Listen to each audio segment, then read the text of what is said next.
Friends, आप सभी को मेरा नमस्कार। और कैसे हैं भाई आप सभी? आई होप कि आप सभी ठीक हों। आज हमें उत्तराखंड की क्लास में करना है उत्तराखंड का भौगोलिक इतिहास। भौगोलिक स्थिति सभी जान चुके हैं, भौगोलिक विभाजन सब जान चुके हैं उत्तराखंड का। ठीक है, तो हम आज बात करेंगे उत्तराखंड का भौगोलिक भौगोलिक इतिहास।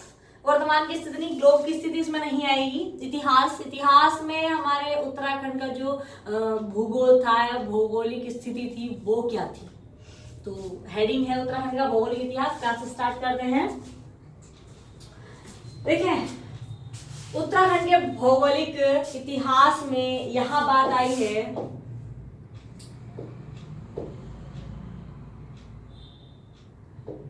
जी उत्तराखंड। सवाल कुछ ये बनते हैं कि हमारे राज्य का नाम उत्तराखंड ही क्यों पड़ा। उत्तराखंड अगर पड़ा या रखा गया तो किसके द्वारा रखा गया? उत्तराखंड कहा किसने कौन प्रयोग में लाया है इसे?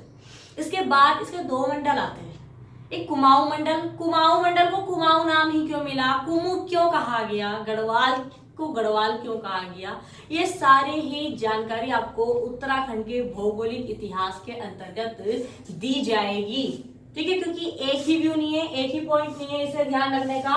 ये जो बात आ रही है उत्तराखंड का भौगोलिक इतिहास, ये सिर्फ एक ही नहीं है कि हाँ एक पॉइंट हमने पढ़ा और हमने सीधा सीधा गढ़वाल नाम रख दिया या कुमाऊं नाम रख दिया या उत्तराखंड नाम रख दिया। नहीं, इससे जुड़े हुए बहुत सारे तथ्य हैं जिन्हें आपको ध्यान रखना पड़ेगा। अब आप चैप्टर को अच्छे से समझ लेंगे ना, तो सवालों के जवाब तो आप आराम से दे ही देंगे। तो हम भौगोलिक इतिहास में देखते हैं। देखिए, उत्तराखंड हिमालय के मध्यवर्ती भाग का एक अंचल है। अंचल का मतलब यहाँ पे होता है क्षेत्र। एक क्षेत्र है जिसे भौगोलिक स्वरूप से मध्य हिमालय कहा जाता है। मध्य हिमालय यानी कि पूरा हिमालय का जो विस्तार है उसके मध्य में हमारे उत्तराखंड की भूमि आती है। वो क्यों आती है? क्योंकि हिमालय जो है, हिमालय को कई खंडों में क्या 5 खंडों में विभाजित किया गया। तो जो 5 खंड है, उन 5 खंडों की स्थिति में देखा जाए तो हमारा उत्तराखंड की स्थिति उस हिमालय में मध्य में आती है। जो कि आपने नाम सुने होंगे केदारखंड, मानसखंड, तो उनकी स्थिति बीच में मध्य में है। वो क्यों? क्योंकि उसके पूरब साइड भी हिमालय का विस्तार है और पश्चिम साइड भी हिमालय का विस्तार है। लेकिन जो हमारा उत्तराखंड है वो मध्यवर्ती भाग में है। जो मुख्य रूप से हम हिमालय का विस्तार देखें तो हिमालय के विस्तार में हमारे उत्तराखंड का जो उत्तराखंड है वो मध्यवर्ती भाग में है, तो इसे मध्य हिमालय भी कहा जाता है। मेन हमारे उत्तराखंड को जो प्राचीन ग्रंथों के अनुसार आर्यों का आदि निवास है, ये सभी जानते हैं। क्योंकि सबसे पहले किसका आगमन हुआ था? आर्यों का आगमन हुआ था। हमने वैदिक कालीन बात की थी तो दक्ष जी का नाम आया था। दक्ष प्रजापति का नाम हमने पढ़ा था और वो कहते हैं ब्रह्मपुत्र, यानी कि सबसे पहले आर्य नरेश थे जिन्होंने उत्तराखंड पर शुरुआत की थी शासन। ठीक है ना? तो प्राचीन ग्रंथों के अनुसार आर्यों का आदि निवास जो कहा जाता है, या तो हम कहते हैं मध्य हिमालय। अब ये वो लघु या मध्य हिमालय नहीं है। यहाँ पर प्रश्न थोड़ा सा चेंज है भाई। कभी आप सोचे कि उत्तराखंड का भौगोलिक विभाजन हमने पढ़ा था बृहद हिमालय या फिर शिवालिक या फिर नहीं, ये वो स्थिति नहीं आ रही है। वो तो हमने हिमालय को डिवाइड किया था, लेकिन अब हम बात कर रहे हैं कि हिमालय की स्थिति। हिमालय मुख्य रूप से खंडों में बटा हुआ है इस तरीके से 5 खंडों में। तो ये वाला एरिया, इसका बीच का जो भाग है मध्यवर्ती भाग, वो उत्तराखंड के रहा, वो मध्य हिमालय के अंतर्गत आ गया। सवाल दो तरीके से बन रहा है। कभी आप भौगोलिक विभाजन पर चले जाए, नहीं, हम पढ़ रहे हैं भौगोलिक इतिहास। तो इतिहास को इतिहास की तरह से ही पढ़िएगा। ठीक है, समझिएगा। कभी आप सोचे कि लघु हिमालय, शिवालिक वगैरह ये चलेगा, नहीं, वो चैप्टर हो चुके हैं। तो इसे मध्य हिमालय कहा जाता है। और प्राचीन ग्रंथों में यदि हम इसे जाने तो इसे कहा जाता है आर्यों का आदि निवास। आदि निवास, इस आदि का मतलब होता है प्रारंभ, शुरुआत जो हुई थी, वो आर्यों का जो आदि निवास माना गया वो भी मध्य हिमालय को माना गया, यानी कि उत्तराखंड को माना जाता है। अब बात आती है कि वैदिक काल में, वैदिक कालीन भी बात बताई गई थी। वैदिक काल में केदार और मानसरोवर शैवों के प्रमुख केंद्र थे। मतलब कि आर्यों के बाद जो बात आई थी, हमने देवभूमि में देवताओं के बारे में जानकारी ली थी, उसके बाद जो आना हुआ था इस क्षेत्र पर, उत्तराखंड पर जो प्रभाव पड़ा था वो पड़ा था शैवों का। तो शैवों ने इस पर अपना प्रभाव जमाया और इसको अपना प्रमुख केंद्र भी बना लिया था। शैवों की बात, अब शैवों के बाद वैष्णव भी आएंगे, मतलब क्रम जो है वो चलता रहेगा, इतिहास इसमें चल रहा है।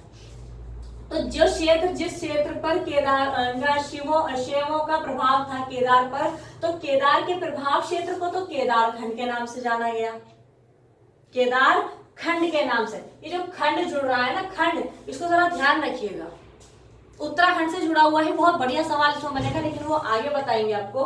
और जो कैलाश मानसरोवर के प्रभाव क्षेत्र को क्या कहा गया, मानस खंड कहा गया। भाई हमारा जो उत्तराखंड है वो आयताकार है, लगभग सभी जानते हैं, इस तरह से दो भागों में डिवाइड है, ये कहा गया मानस खंड। बताया जाएगा ना कि केदार के प्रभाव के, केदारनाथ रुद्रप्रयाग वाली स्थिति यहाँ पर आ जाएगी, एक ही केदार खंड और ये मानस खंड, तो ये तो जाएगा कैलाश मानसरोवर तक की जो स्थिति है, और ये जो धाम वाली स्थिति आ जाती है केदार की। तो केदार के प्रभाव क्षेत्र को केदार खंड और कैलाश मानसरोवर के प्रभाव क्षेत्र को मानस खंड कहा गया। ये मानसरोवर ना मानस खंड कहा गया, जिसे वर्तमान में आज कुमाऊं और गढ़वाल के नाम से जान जाता है।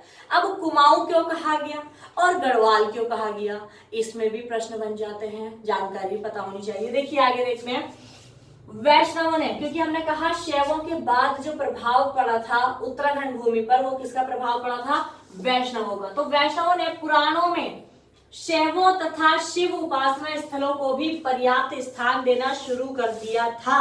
अब यहाँ बात आ रही है शिव उपासना स्थल। शिव उपासना स्थल कौन कौन से, तो आपने नाम जाने होंगे, अभी पंच केदार आपके उत्तराखंड में फेमस है, पंच प्रयाग फेमस है, ठीक है, पंच धाराएं हैं, पंचशिलाएं हैं, पंच कुंड वगैरह स्थिति आ जाती है, ठीक है। तो वो शिव उपासना स्थल को भी क्या हुआ था, पर्याप्त स्थान देना प्रारंभ कर दिया था। और इसके साथ ही जब इतनी सारी जानकारी इकट्ठी हो गई, तो अब कोई ना कोई पुराण या कोई ना कोई ग्रंथ तो तैयार करना पड़ेगा जिसमें सारी जानकारी पता हो या मिल जाए। तो उस समय दो उप पुराण, पुराण के भी मतलब पुराण के अंतर्गत ही उप पुराण, उसी के दो चैप्टर बांट लिए गए थे, दो उप पुराणों की रचना हुई थी। और वो दो उप पुराण कौन कौन से थे, एक तो केदार खंड और दूसरा मानस खंड। तो ये दोनों तो उप पुराण हुए। तो ये उप पुराण किस पुराण के अंतर्गत आते हैं, तो ये आते हैं स्कंद पुराण के अंतर्गत। सबसे बढ़िया, जब भी कभी सवाल आ जाए उत्तराखंड से जुड़ा हुआ कि पुराण, तो पुराण जो हमारा उत्तराखंड से जुड़ा हुआ है वो है स्कंद पुराण। स्कंद पुराण के अंतर्गत दो उप पुराणों की रचना और हुई, क्योंकि हमारा उत्तराखंड की जानकारी मिलती है स्कंद पुराण में। स्कंद पुराण में दो भागों में मिलती है, एक तो केदार खंड में और दूसरी मानस खंड में। इसका अपने में इतिहास है और मानस खंड का अपने में इतिहास है, ठीक है। आगे देखिए, भारतीय भूगोल विद्या के विद्वान ऋषियों के अनुसार और इसके अलावा हमारा ये जो स्कंद पुराण है, स्कंद पुराण हमने कहा था ना भौगोलिक इतिहास है ये। तो स्कंद पुराण में बात आती है हिमालय क्षेत्र को। हिमालय क्षेत्र को ना 5 खंडों में बांटा गया है, 5 भागों में इसे विभाजित किया गया है उत्तराखंड की स्थिति। वो हम देख लेते हैं, वो 5 खंड कौन कौन से, देखिए कश्मीर, जालंधर यानी पंजाब वाला एरिया, केदार, पूर्वांचल और नेपाल। स्कंद पुराण में जो उत्तराखंड के जो हिमालय का जो विस्तार बताया गया है वो 5 खंडों में विभाजित करके उसको बताया गया है कि हिमालय को यदि 5 विभागों में बांट दिया जाए, ठीक है, तो वो 5 भाग कहाँ कहाँ आएंगे। देखिए सारा एरिया, ये जितना भी है, ये स्थिति सारी कहाँ जा रही, किसमें जा रही है, ये स्थिति देख रहे हैं आप, ये वाली सब हिमालय का एरिया। तो इसको 5 खंडों में विभाजित कैसे किया गया, कश्मीर वाला एरिया, फिर ये जालंधर वाला एरिया, पंजाब का एरिया, फिर केदार खंड, देखिए केदार खंड की स्थिति आ जाएगी, ये मानस खंड की स्थिति, और ये नेपाल ये लगा हुआ है, ठीक है। तो जो हिमालय है उसको 5 भागों में बांटा गया। 5 भागों में से ये वाला जो एरिया निकलता है, ये वाला एरिया, ये तो कुछ पूर्व में है हिमालय, कुछ पश्चिम में, लेकिन ये स्थिति आ रही है मध्य। तो मध्यवर्ती भाग जो है वो मध्य हिमालय के नाम से, यानी कि हमारा उत्तराखंड मध्य हिमालय के नाम से जाना जाता है। तो आपको भी पता चला, ठीक है, कि कश्मीर जो हिमालय को 5 खंडों में बांटा गया है, वो 5 खंड कौन कौन से हैं? तो इधर आप देखेंगे कश्मीर वाला इलाका, ठीक है, इधर जालंधर पंजाब वाली स्थिति, ये केदार की स्थिति आ जाएगी, यानी कि केदार खंड। इसके जस्ट लगा हुआ है मानस खंड, और मानस खंड के बाद जो एक खंड जाता है वो है नेपाल।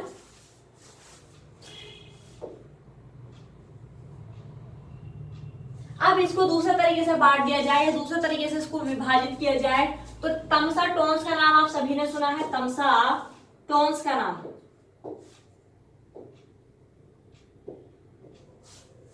तमसा टोन्स। यमुना से पश्चिम की ओर जालंधर खंड, यमुना से पश्चिम की ओर, क्योंकि यमुना की स्थिति कहाँ जाती है? उत्तरकाशी, अपना उत्तरकाशी वाला एरिया, देहरादून वाला एरिया, और फिर राज्य से बाहर की स्थिति हो जाती है। तो टोन्स यमुना से पश्चिम की ओर का जो एरिया है वो तो कहलाता है जालंधर खंड या जालंधर खंड। जालंधर खंड के पश्चिम में आता है कश्मीर खंड, ठीक। टोन्स यमुना से काली तक का जो क्षेत्र है वो कहलाता है केदार खंड और मानस खंड।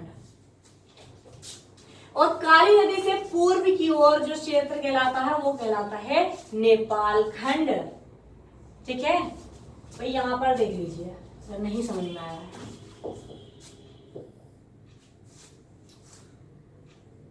ये वाला हिस्सा जालंधर पंजाब वाला खंड, इसके बाद में ये स्थिति कश्मीर खंड, यहां से देखेंगे यमुना टोन्स वाली स्थिति यहां पर आ जाती है, नहीं यमुना टोन्स की स्थिति यहां पर है, ये चीज, इसके बाद में ये सारी स्थिति यहां पर आ जाएगी। फिर यहां पर आएगा केदार खंड, केदार खंड और ये काली नदी तक, ये काली नदी की स्थिति यहां पर देख सकते हैं मैप पर। तो केदार खंड और मानस खंड दोनों ही खंड इसके अंतर्गत आ गए। इसके बाद काली नदी के जो पूर्व में स्थिति जाएगी वो नेपाल खंड कहलाएगा, ठीक। अब प्राचीन ग्रंथों में, जो प्राचीन ग्रंथ हमने देखे हैं उसमें बात आती है कि इस भूभाग को कई नामों से जाना गया।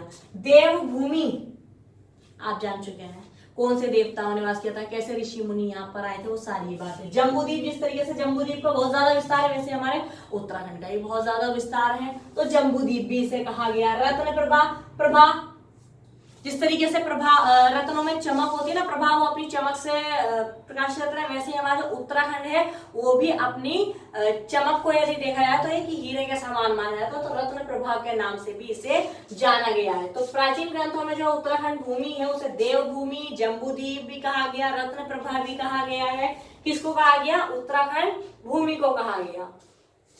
कालिदास, उनकी फेमस कवि है, कालिदास ने अपने महाकाव्य, इनका महाकाव्य है, दूसरा नाम आता है रघुवंश। रघुवंश में गढ़वाल हिमालय के लिए गौरी गुरु, गौरी के पिता नाम का प्रयोग किया है। मतलब हमारी उत्तराखंड भूमि के लिए अलग अलग ग्रंथों में अलग अलग कवियों ने अलग अलग नामों का प्रयोग भी किया है। अब जो हमारे आते हैं केदारखंड और मानसखंड, सभी जानते हैं केदारखंड जो हुआ वो गढ़वाल की स्थिति और मानसखंड जो हुआ वो कुमाऊं की स्थिति। तो इन दोनों ही खंडों को, केदारखंड और मानसखंड को जो विभाजित करता है वो करता है नंदा पर्वत। नंदा देवी पर्वत सबसे ऊंची चोटी उत्तराखंड की, कितने मीटर?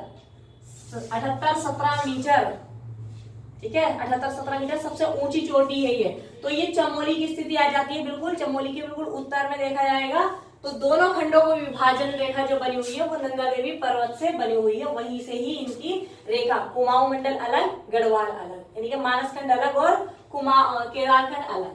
इसके अलावा प्राचीन ग्रंथों में मानस केदारखंड के लिए, मानस और केदारखंड के लिए कौन कौन से नाम मिलते हैं? देखिए, इलावर्त, ब्रह्मपुर और खसदेश आदि नामों का भी उल्लेख मिलता है। जब इतिहास में जानकारी आएगी, इतिहास विस्तार से पढ़ाया जाएगा, ठीक है। तो इलावर्त क्या था, ब्रह्मपुर कहां से कहां तक था, खसदेश क्यों कहा गया, किसका आगमन हुआ था, किसके कारण इसे कहा गया, इन सब का इतिहास आपको हमारी वीडियो में मिलेगा, लेकिन आगे की क्लासेस में, ठीक है।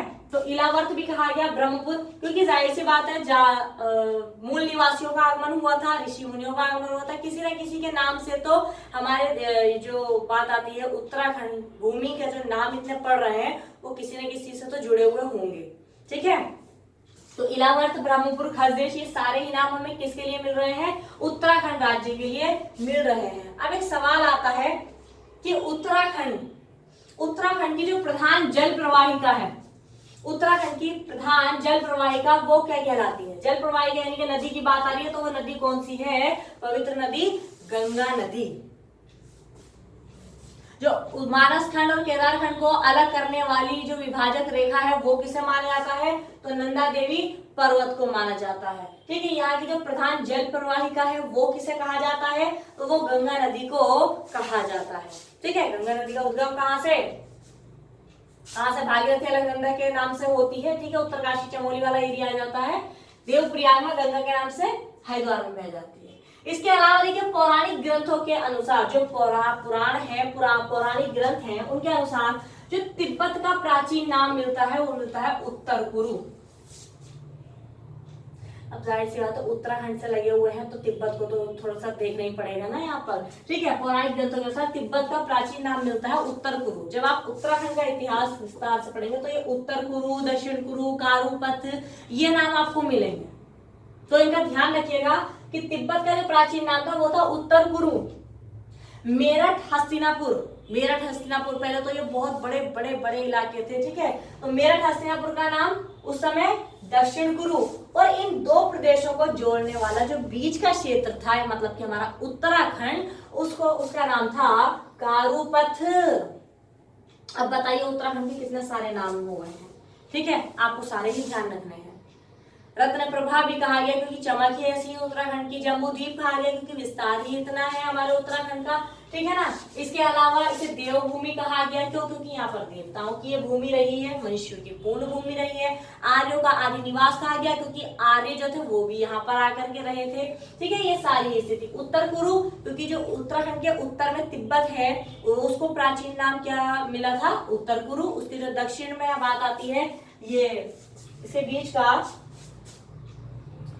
मेरठ हस्तिनापुर, इसको दक्षिण कुरु के नाम से जाना गया। और जो इन दोनों को जोड़ता है यानी कि उत्तर कुरु और दक्षिण कुरु, इन दोनों के जो मध्य में जो स्थान पड़ा है उसको नाम मिला था कारुपथ। और कारुपथ किसको नाम मिला? हमारे उत्तराखंड भूमि को।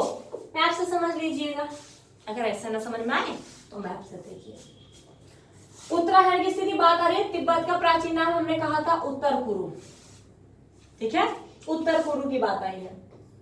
यहाँ बात आई है मेरठ हस्तिनापुर। जब आप मैप में देखेंगे तो ये मेरठ उत्तर प्रदेश वाले एरिया में आप देखेंगे मेरठ की स्थिति यहाँ आएगी। तो मेरठ हस्तिनापुर का प्राचीन नाम क्या था? दक्षिण कुरु। अब यहाँ और ये उत्तर कुरु के नीचे जो इनके मतलब दक्षिण कुरु के उत्तर में और उत्तर कुरु के दक्षिण में इनके जो मध्य का जो ये भाग है, इतना विस्तार है, ये किस नाम से जाना गया? तो ये जाना गया कारुपथ के नाम से, जिसे हम उत्तराखंड के नाम से जानते हैं।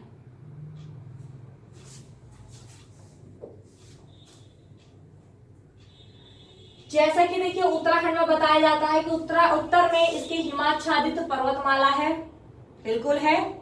दक्षिण में मालतराई यानी कि तराईमाल पर्वतमालाओं का अपना इतिहास है, वो भी बताया जाएगा। दक्षिण में तराईमाल परगना, 84 माल परगना, नौलखिया परगना, ये आपने सुने होंगे नाम, इनका भी इतिहास है, वो भी आपको बताया जाएगा। दून का हरित क्षेत्र, धोनसार बाबर क्षेत्र वाली स्थिति आ जाती है, यमुना टोन्स की स्थिति आ जाती है, वो सारी बातें।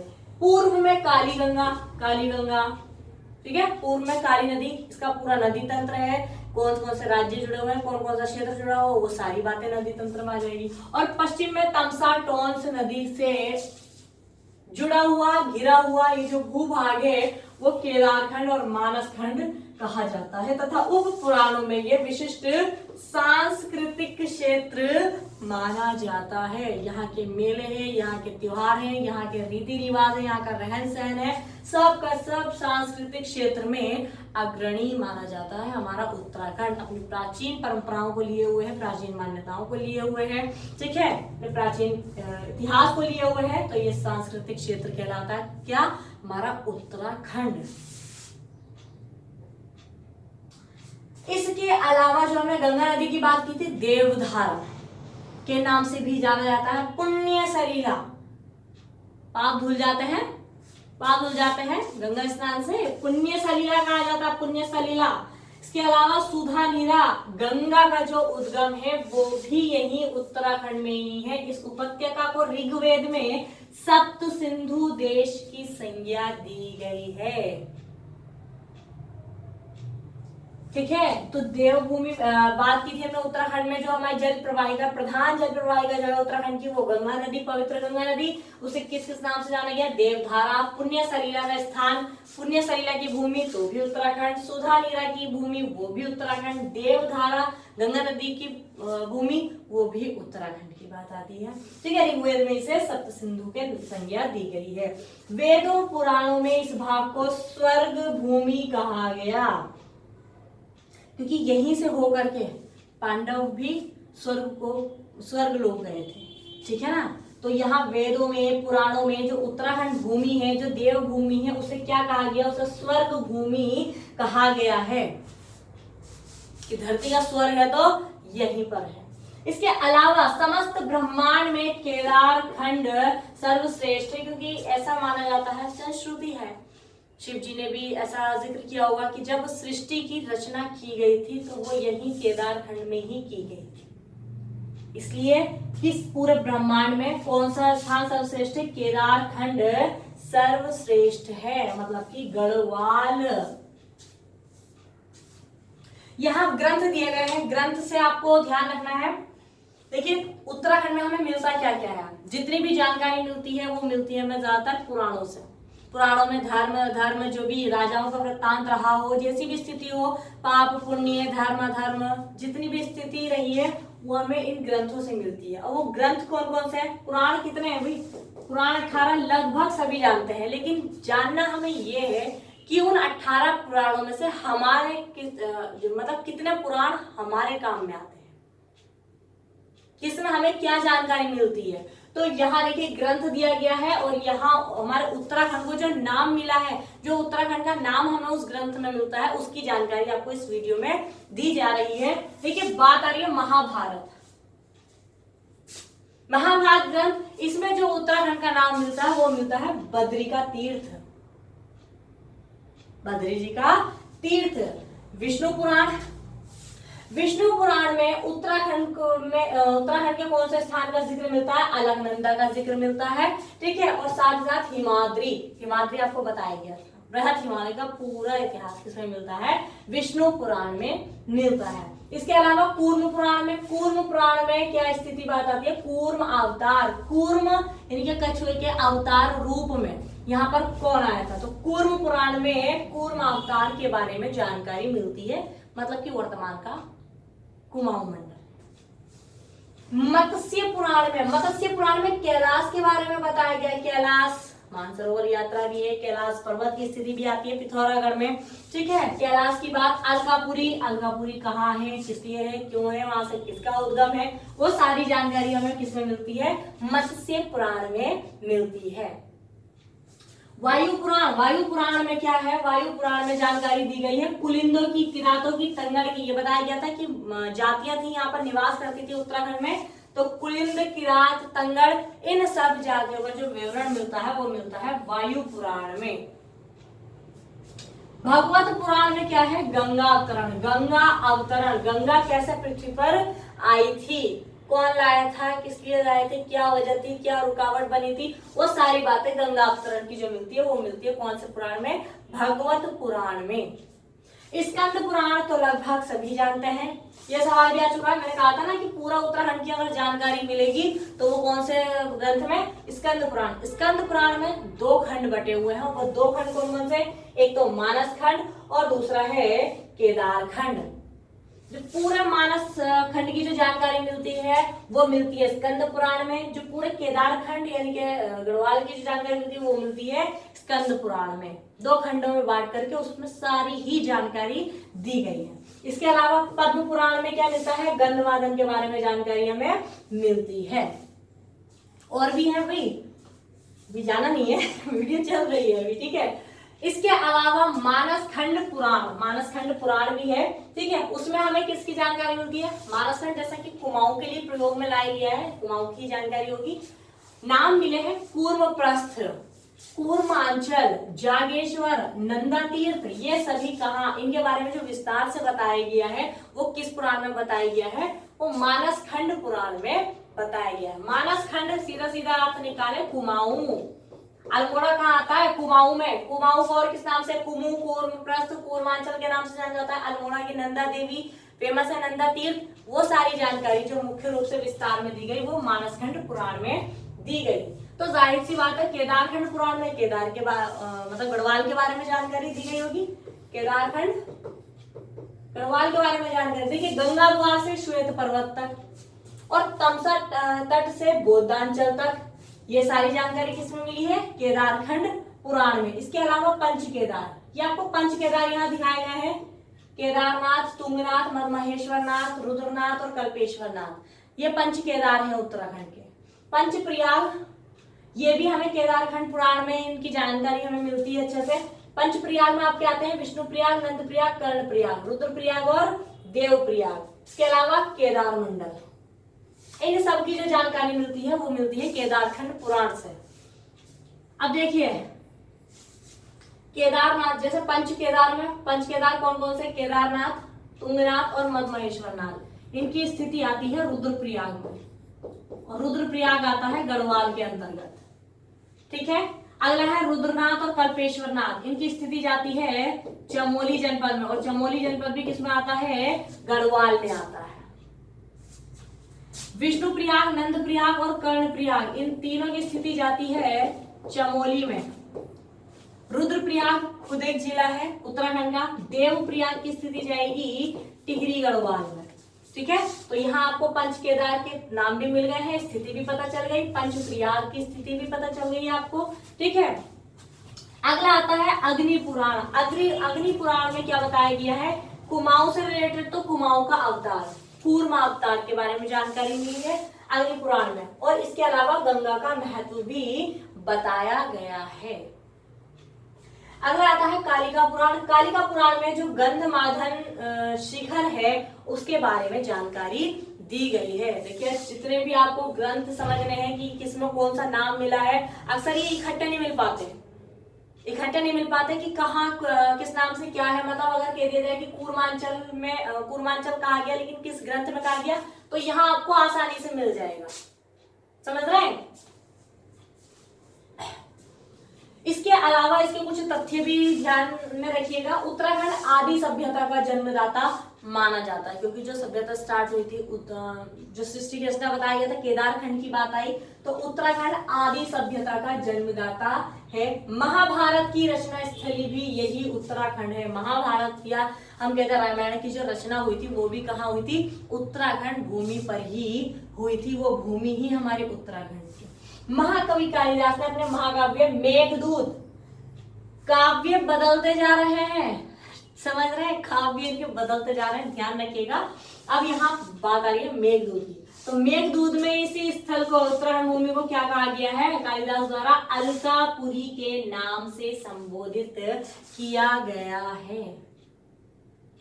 वीडियो में देखिएगा ये स्थिति आई है, जो नाम आपको मिले ग्रंथ, इनका जरूर ध्यान रखिएगा। अलकापुरी किस ग्रंथ में कहा गया, मत्स्य पुराण में। ठीक है, अलकापुरी कालिदास ने कहा, आपने कौन से ग्रंथ में कहा, अभी पढ़ा था, किसमें कहा था, मेघदूत में कहा था। तो सवाल इस तरीके से आपके लिए बदलते जाते हैं, आपको ध्यान रखना है। जैसे बात आ जाए कुलिंद, किरात और तंगर जातियों का निवास मिलता है, लेकिन कौन से ग्रंथ में जानकारी मिलती है, तो उसके लिए वायु पुराण प्रसिद्ध है। तो इस तरह से आपको ग्रंथों का अध्ययन करना है। आपको ये वीडियो कैसी लगी आप जरूर बताइएगा। ठीक है, अब हम और भौगोलिक इतिहास आपके लिए लाएंगे, लेकिन वो कल की वीडियो में। तब तक के लिए धन्यवाद।